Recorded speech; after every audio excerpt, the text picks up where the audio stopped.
తులారాశి వారికి ఈ వారం చాలా అనుకూలంగానే ఉంది. తృతీయ షష్టమాధిపతి అయిన గురువు దశమంలో ఉన్నారు. వృత్తి వ్యాపారాల పరంగా వ్యాపార అభివృద్ధి బాగుంటుంది. రావాల్సిన బెనిఫిట్స్ ఏవైతే ఉన్నాయో ఈ వారం వచ్చే అవకాశం గోచరిస్తుంది. కొంతవరకు రుణాలు తీర్చగలుగుతారు. కొత్త వ్యాపారాన్ని ప్రారంభించి నలుగురిలోనూ పేరు ప్రఖ్యాతలుచుకోవాలన్న భావన ఏదైతే ఉందో నెరవేరుతుంది.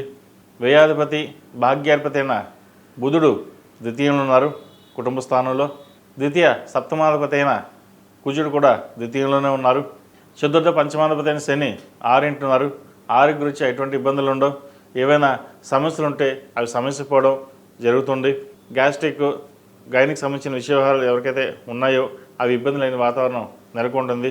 ఆపరేషన్ దాకా వెళ్దాం అనుకున్న వారు కూడా తిరిగి రావడం, ఆపరేషన్ లేకుండా బాగుందని చెప్పడం కూడా ఒక అందుకు మంచిదని చెప్పవచ్చు. వ్యాపార పరంగా కూడా మంచి కాలం అని చెప్పవచ్చు. కష్టాన్ని తగిన ప్రతిఫలం కూడా లభించే విధంగా గోచరిస్తోంది. మీ పేరు ప్రఖ్యాతలు అధికంగా సంపాదిస్తారు. Cosmetics, fashion designing, artificial intelligence, software, వైద్య వృత్తుల వారికి కాలం అనుకూలంగా ఉంది. విదేశీ సంబంధించిన వ్యవహారాలు సానుకూలపడతాయి. విదేశాలు వెళ్ళాలనుకునే వారు కూడా కాలం అనుకూలంగా ఉంది. ప్రయత్నాలు ఇప్పటి నుంచే ప్రారంభించవచ్చు. అదేవిధంగా విద్యార్థులకు కాలం అనుకూలంగా ఉంది. చదువు మీద శ్రద్ధ ఎక్కువగా పెరుగుతుంది.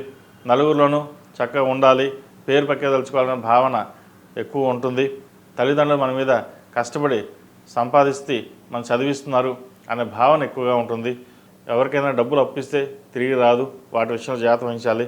వ్యాపారపరంగా కూడా ఎక్కువ ఇన్వెస్ట్మెంట్ చేసి ఇబ్బంది పాలు కాకుండా సాధ్యమైనంత వరకు ఎంతవరకు ఇన్వెస్ట్మెంట్ ఉందో అంతవరకు చేయండి, మంచి ఫలితాలు ఉంటాయి. ఈ రాశిలో జన్మించిన స్త్రీలకు వృత్తి ఉద్యోగాల పరంగా వ్యాపార పరంగా చాలా అనుకూలంగా ఉంటుంది.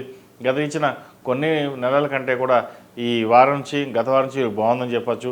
వ్యాపారపరంగా స్థిరమైన నిర్ణయాలకు వస్తారు. వచ్చిన అవకాశాలు కూడా ఉపయోగించుకోగలుగుతారు. అయితే స్ట్రెస్ ఎక్కువగా ఉంటుంది వీరికి.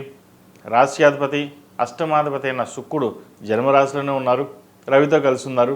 మెంటల్గా స్ట్రెస్ ఎక్కువ అనేది వీరికి ఉంటుంది. ఇంత కష్టపడతాం, ఫలితం తక్కువగా ఉంటుందన్న భావన కూడా ఉంటుంది. ఆరోగ్యరీత్యా మీరు బాగున్నా కూడా ఈ మెంటల్ స్ట్రెస్ వల్ల కూడా ఒక్కోసారి ఆరోగ్యరీత్యా ఇబ్బంది పడే అవకాశం గోచరిస్తుంది. అందుకే ఈ కార్తీక మాసంలో ప్రతిరోజు రుద్రాభిషేకం కానీ ప్రతిరోజు ఓం నమస్తే 108 సార్లు చేయడం వల్ల కూడా మంచి ఫలితాలు సంప్రాప్తిస్తాయి.